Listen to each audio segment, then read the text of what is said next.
Hi, welcome to Formula Citizen, episode 5. I'm your host, Nate Godfrey. Thanks for listening. This is a recap of the Miami Formula One Grand Prix from last weekend, and we're also going to take a deep dive into all the news off the track, particularly around the Alpine team. Formula One can probably be distilled to two things, performance and politics, and they often go hand in hand. The performance of Oscar Piastri. In episode 1 of Formula Citizen, I spoke about my predictions for the season. I've predicted that he will win the 2025 Formula One World Championship. I didn't expect him to be this dominant this early. To win 4 of the first 6 races is incredible. He's won 3 in a row, and he's just mounting a lot of psychological pressure on both Lando Norris, his teammate, and Max Verstappen, the defending world champion.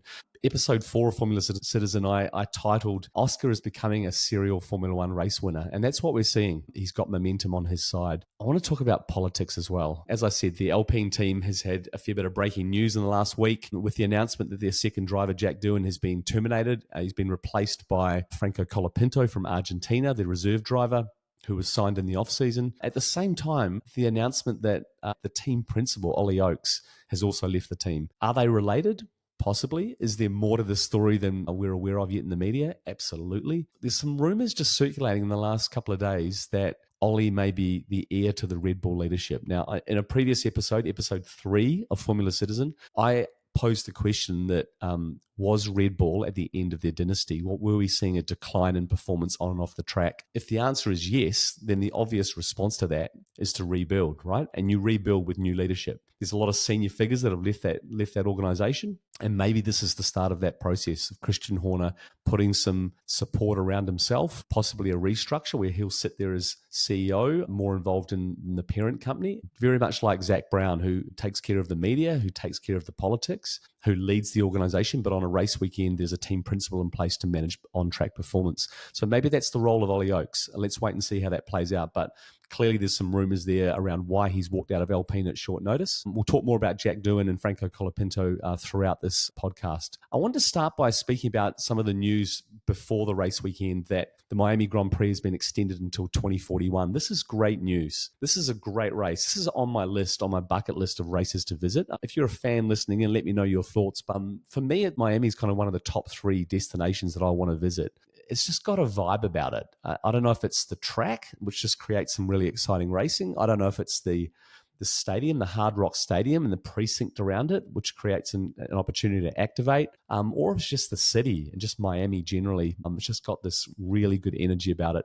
It was really exciting this weekend because it was a sprint weekend, and we had some interchangeable weather on Saturday, which created a really exciting sprint race. On Sunday morning, hats off to Lego. If you haven't looked at it online, you should. The Lego activation is one of the best sports sponsorship activations I have ever seen. For those of you who are unaware, Lego for the past 6 months embarked on a project where their team built 10 life-size replica Lego Formula One cars, enough room for 2 drivers to sit in each car for a parade lap. Now, normally the drivers are on the back of a truck and they'll travel around the track, they'll wave to the crowd, and it's all pretty status quo.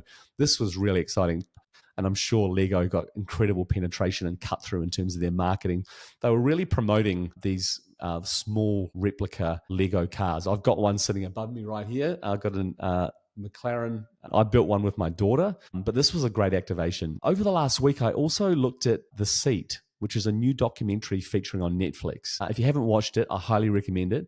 It tells the story of Kimi Antonelli and Mercedes when he was going to make his debut. So again, this is really good storytelling. It was sponsored by WhatsApp, so there's some really great insights into some of the communication within the Mercedes team. Really interesting contrasting that succession planning and that preparation for a young driver compared with other rookies on the grid that have had a much tougher time of it. There was one comment from Toto Wolff where he said, "I don't doubt his speed, but what I want to see is his tyre management." So they were clearly ticking boxes and making sure that he was fully prepared to be successful. And they've achieved that. In the 6th race of the season in Miami, he sticks it on pole. If you compare that with Red Bull and the way they've approached things, they have this kind of sink or swim attitude, right? Where they expect the driver to perform, and when they don't, they're replaced immediately. And maybe that comes back to kind of Max Verstappen and how his career was born. And the fact that when you have success, you tend to create a blueprint or a culture for further success, and you chase that success and foster that success, and you want to create the same environment, when in actual fact it may have been his talent that was standing out. There's two things you've got to create for success in a rookie. One is you either have to give them time in the seat and give them confidence that they've got that seat for at least a season, just so you've got a body of data to analyze. And the second thing you've got to give them is plenty of testing mileage. And Mercedes have made that commitment to Kimi Antonelli, and we're seeing the results play out on the track. So yeah, I just want to acknowledge that documentary on Netflix and highly recommend it. Let's speak about Oscar.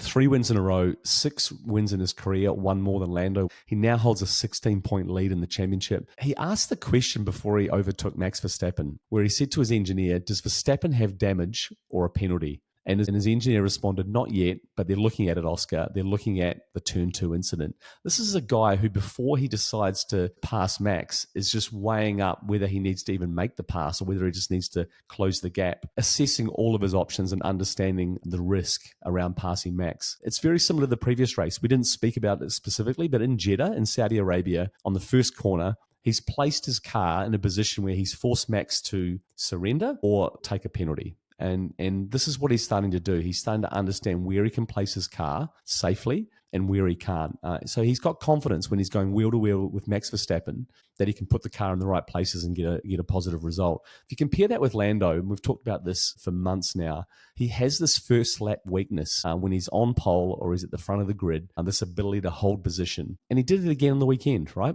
It's where he chooses to place his car. Now, it's very easy to blame Max. Maybe he got some oversteer. Maybe he drove across on Lando and took away that space. But his response post-race press conference is, it's crash or don't pass Max. So what that tells you is he's got this mental block there that he doesn't believe that he can actually pass Max on track safely. If we compare that with Oscar, that's not the case. There's a level of confidence there.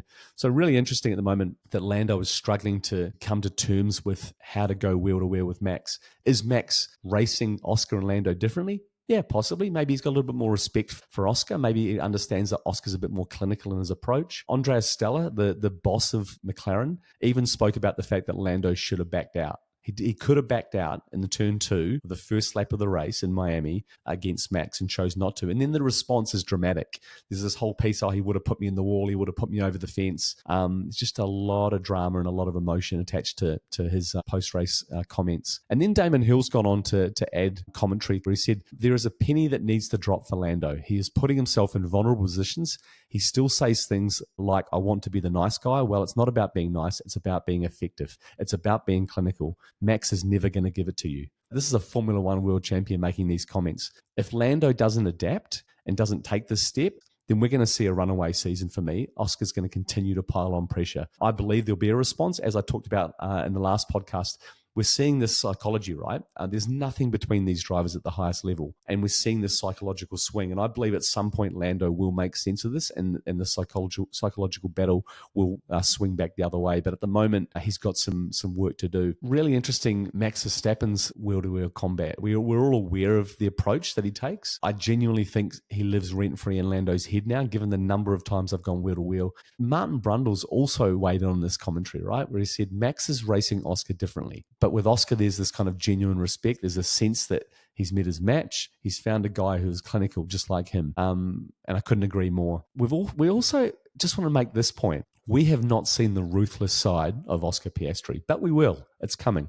Zach Brown's already signaling this in the media in some of his comments. He's priming the media and priming the fans for this occasion where he expects them to tango. He expects them to potentially touch. And the team is preparing everybody for that moment. And when it happens, it'll be this whole piece that, we've been talking about this as a team. We'll talk about it behind closed doors, blah, blah, blah, blah.